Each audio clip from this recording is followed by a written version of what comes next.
morning, or depending when you're watching this, good afternoon, good evening, or good night. My name's Ross, and as always told, out of Voice of Radio.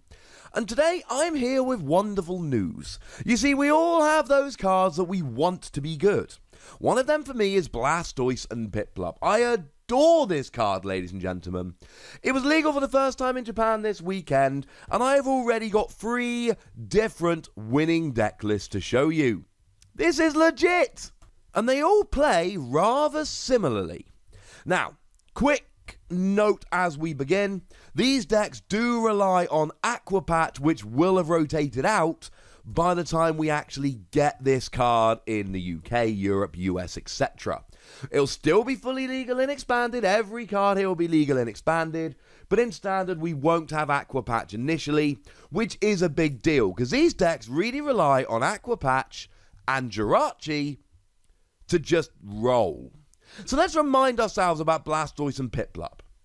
It does everything. Free energy, 2 water, 1 colorless, and it does 150 damage, and you get to attach free water energy from your hand to your Pokemon in any way that you like.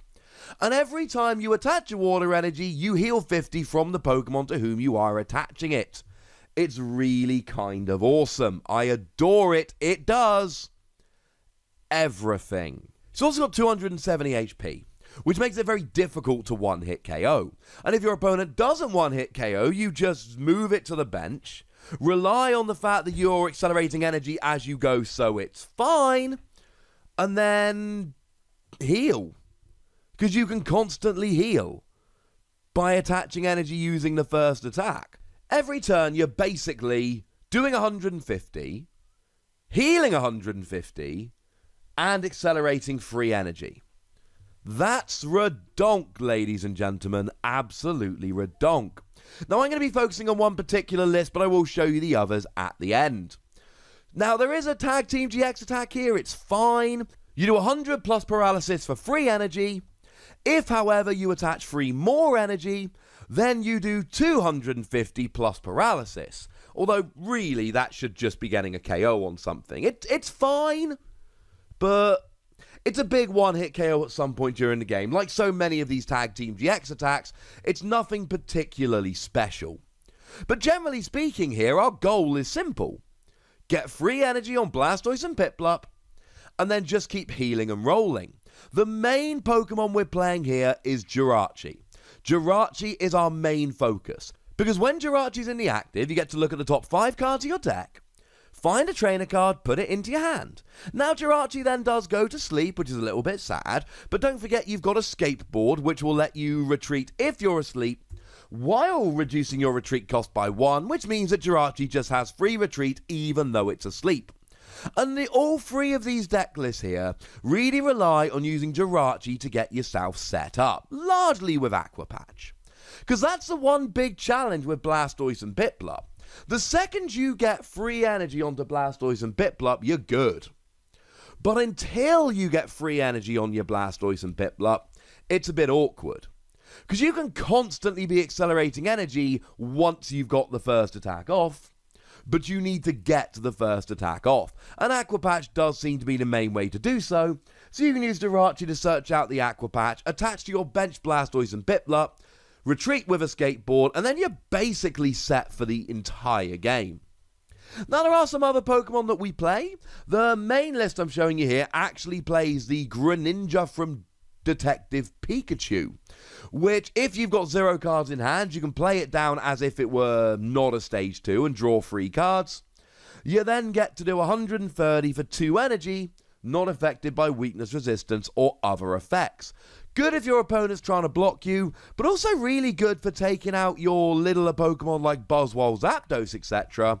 when you don't need to accelerate any more energy, or you don't want to put a free prize Pokemon in harm's way.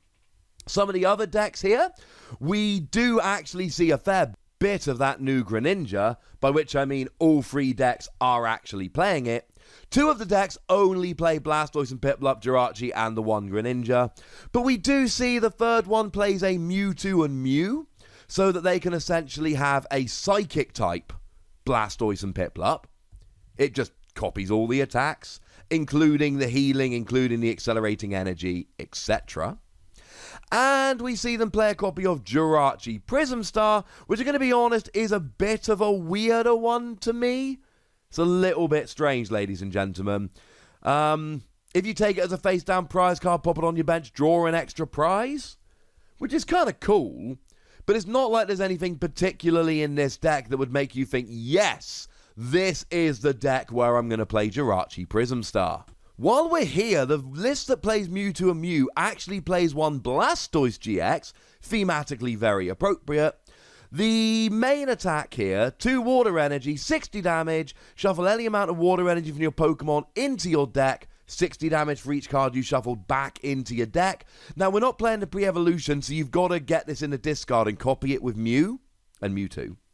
But the thing is, Blastoise and Piplup accelerates a huge amount of energy onto the field. You then take advantage of that to do a huge amount of damage. In terms of energy, you're just playing water energy, because that's what you accelerate with Blastoise and Piplup. Don't play any other energy. Around about, well, it seems to be somewhere in the region of 13. Most of the lists here seem to be playing 13 energy. In terms of trainer cards here, there's a lot that we would expect. We got a mixture of Ultra Ball and Nest Ball to search out our Pokemon. Nest Ball gets basics, Ultra Ball gets anything. We obviously have to play a Skateboard for Jirachi. We play Choice Band to do a little bit of extra damage. We are really relying on Aqua Patch here. That's pretty gosh darned important. We play mostly Switch, but with a little bit of Escape Rope. Remember that with Aqua Patch, you can only attach to Pokemon on your bench, so you need a bunch of switching options here. Our Stadium of Choice is Power Plant, turning off EX and GX abilities. That will turn off your Mewtwo and Mew, and it will turn off your Greninja, so just don't drop that at the wrong time.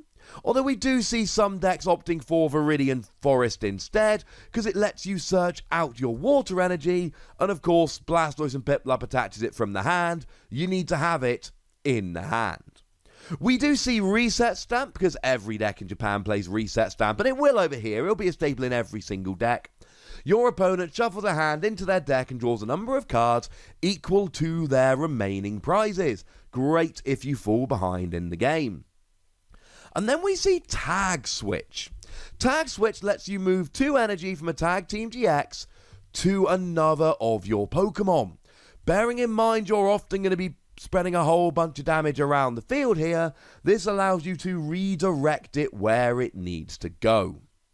Now, in terms of your supporter line here, we do see a couple of slightly strange things. We see Lady. And this shouldn't terribly surprise you. Lady doesn't see a huge amount of play. What it does is it lets you search your deck for 4 basic energy and put them into your hand. And it doesn't see a huge amount of play, but in a deck where you're attaching a bunch of energy from your hand, this is phenomenal. So we need to play it.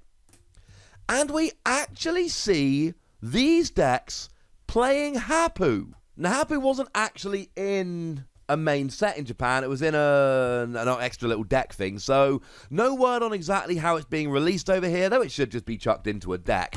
But we do see Hapu appearing in all 3 of the deck lists. It lets you look at the top 6 cards of your deck, put 2 of them into your hand, and discard the rest. Now, this is really good because you can use it to get your energy so that you can attach it with Blastoise and Piplup, because really at this stage, that's mostly what you want when you set up. Though Lady gets 4, guaranteed, whereas this might get you 2. But it also grabs your Reset Stamp, or indeed your Aqua Patch, which is super important in the early game, or your Reset Stamp if you're behind on prizes, etc. Hapu here comes up in all 3 decks. I think we're going to be seeing a lot more of Hapu. And then everything else is pretty standard. You've got Lily and Cynthia as your draw cards, because they're the best draw cards that we've got. Guzma as both a switch and to drag your opponent's Pokemon into the active. And we're relying on Tag Team GXs, so we're playing Ace Roller to heal them if our opponent doesn't get a one-hit KO. And we're generally playing at least 2 here, because we can just Ace Roller, and then next turn we can attach the energy on the Pokemon we picked up using Blastoise and Piplup's attack. Usually with Ace Roller we're kind of wasting the energy because we can't just straight away attach it. But here you can make an ace roller way better. So here's a main list I've been talking about throughout. I think this is my favourite of the list. It's very straightforward. We got Blastoise and Piplup, Jirachi. You got your one Greninja, you got your Hapu, your Reset Stamp, your Tag Switch. It's weird in that this plays strange stuff like your Greninja, like Hapu, like Lady, but that's fairly standard. Here is a second list which is honestly pretty gosh darn similar. Relies on Viridian Forest as your stadium of choice, but otherwise you got your Blastoise and Piplup, your Jirachi, your Greninja. It's gone for 3 Jirachi and 4 Blastoise and Piplup rather than the other way round, but that doesn't make a huge difference really. That's more personal choice. It's extremely similar. If we look at the third list here, it is ever so slightly different. You've got that Mewtwo and Mew along with Jirachi, Prism Star and your Stage 2 Blastoise. But outside of that, the deck is basically what we would expect from the others. I adore this. I think this could be a really good deck. I think losing Aqua Patch is going to hurt it. But if we've got 3 different but similar winning deck lists on the very first weekend it's legal for play, that's a deck that's probably got legs. But I'd like to know what you think about it, ladies and gentlemen, so please do let me know in the comment section. Go nuts, be nice.